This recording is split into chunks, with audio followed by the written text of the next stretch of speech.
welcome to the Pink Ink Classroom. Come on in and let's get started. Today we're going to work on learning how to add texture to a stamp by creating some fuzzy animal fur. My first example shows this Brave Bear stamp, and this is a new stamp I have out with Impression Obsession called Berry Sweet. This is one of the versions. And what I'm showing here is the texture on this stamp has a background color behind it, so it's a little softer. This shows the texture drawn directly on the tooth of the paper, so it is a little more distinctive. And this just shows it in a different colorway. The one we're going to work on today is called Floppy Bunny, and I'm going to get that out right now. So this shows an example of the Floppy Bunny stamp, again, with a soft background color behind it, and this one shows it drawn directly on the paper, so it's a little more distinctive. And the one we're going to work on today has the soft background. These are the colors that we're going to be using today.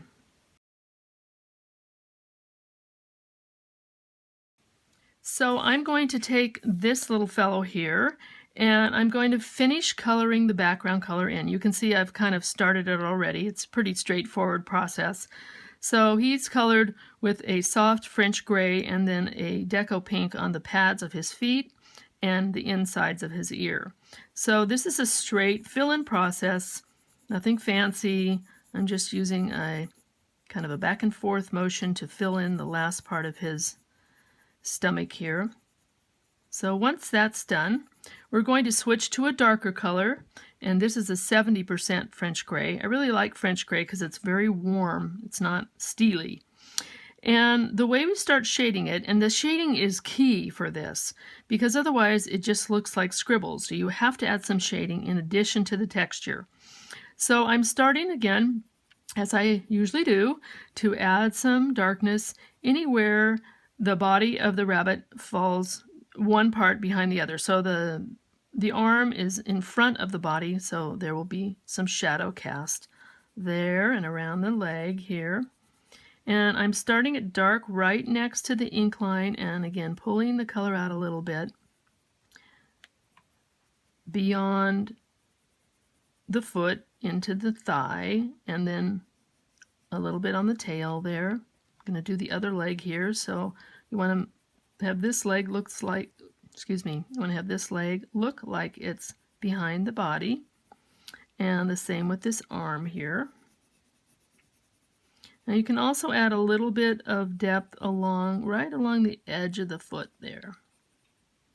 And then underneath the bow, my pencil just broke. Okay. I could feel it moving around and I knew something was wrong. Okay, I want to make sure I get it nicely shaded right up around the knot of that bow, and then I'm going to add a little bit more shade behind the loop of the bow, behind this ear, just kind of hitting all those places where one thing overlaps another. But you need to have the shading in order to make the texture make sense. Now I'm going to use this as a little demo so you can see what we're going to do next. We're going to be making a scrolling motion like this. I'd say it's maybe about 1/8 of an inch, the circles that I'm making, and I did this in ink just so you can see it better. But I suggest doing something like this before you start, and this is a test sheet. I put down my base color and then tried like several different browns on top of it, because you want it to be enough of a contrast that you're going to see these scroll marks, that it just doesn't disappear. So I would say try it first, and you'll probably find one that you find the most appealing. So now we're going to start to do that technique, and what I want to do is make these little circles, just filling in the rabbit's fur. And again, when you get up to an area like where I'm underneath this bow here, you can press a little harder and make it a little more shadowed there, like that, round and round on the tail. The same thing here, maybe press a little harder to make sure that leg looks like it's behind the forepaw. And then when you do this foot here, I suggest just kind of going around in a little tiny circles all the way around that oval. It's the easiest way to do that. And here again, it's going to be a little darker in this corner, and as you work your way out to the belly of the bunny, you can make it a little bit lighter. There maybe even your circles get a little bigger, a little more relaxed when you get into a larger area like that. And then tighten them up when you get into the little corners. Round and round we go here, and again pulling it out more softly into the paw. And on the last leg, I'm starting it darker next to the rabbit and pulling it out into his foot. If you find you have some little white gaps, you can always go back like here and just do a little fill in, just so your circling motion looks nice and consistent. And this is probably the most critical area. You want to make sure you have a nice, even pattern on the rabbit's face. So you have to overlap a little as you go. If you just did them in straight lines, they would look a little odd. So you want a nice, consistent pattern over the whole surface, and that requires a little bit of an overlap. Now, when you get down to the bunny's muzzle here, you might want to make it a little darker between his nose and his eyes, because this makes his nose look like it's coming forward then. So a little darker there. And the last part we're going to do here is these nice fluffy ears, and again darker as they go down into the rabbit's head.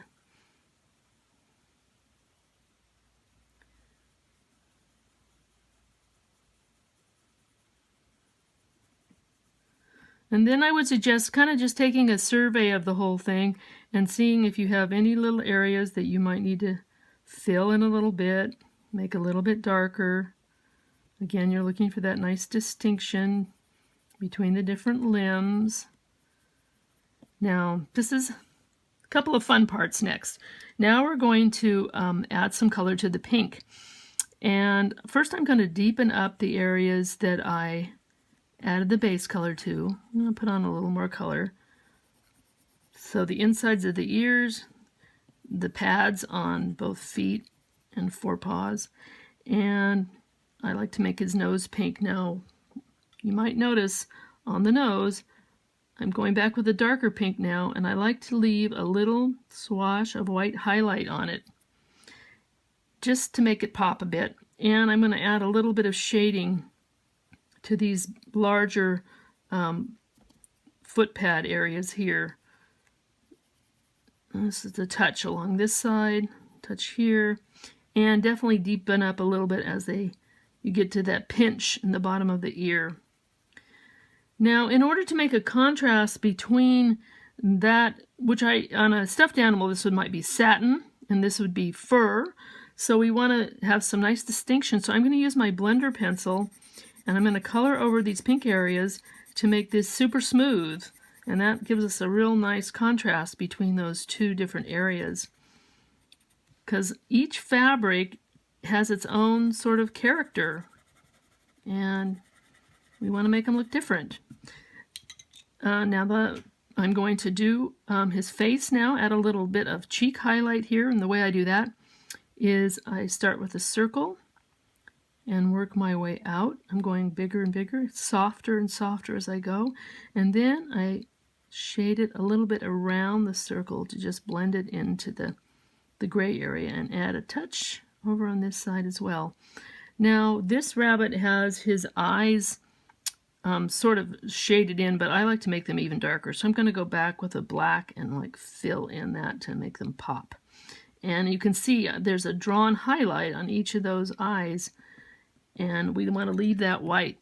You can see it again on the bear as well, and that helps to give him some character. Now for the finishing touch, we're going to color in the rabbit's picot ribbon bow. This can be any color you choose. I've chosen to do an aqua bow, and again, I'm going to add some background color to this first, but I want to leave a little bit of white highlight on both places where the bow kind of bulges out. So let's continue. I'm going to finish the background color for the bow, and again, leave another white swash here on this part where it bows out. And I think I'm going to leave a little bit of white on each of the tails of the bow as well. I want to make it look like it has some sheen to it, because again, it's a satiny surface. Next, I'm going to step up the color and darken up the inside of each loop and the pinched part as it goes into the knot, a little bit on that tip. Some shading on the knot itself, kind of dark to light as I go across it, and then from the pinch out, it's going to feather out the color and a little bit more depth on the edge. The neck goes from dark to light to dark as it wraps around the bunny's neck. And again, behind that loop and along that last little point. Very last thing I'm going to do is take a deeper aqua and really kind of beef up the color inside those loops and right at those pinch marks. Oops, I forgot this one here.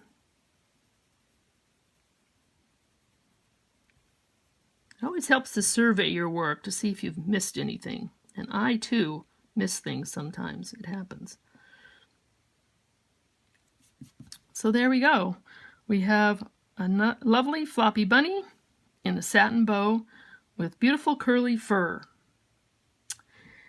One more example just occurred to me that you can also use the same technique on a non-animal item. This is a bathrobe stamp, and I've applied the same technique here. Anything fuzzy, use your little curly strokes, and you can make beautiful furry animals.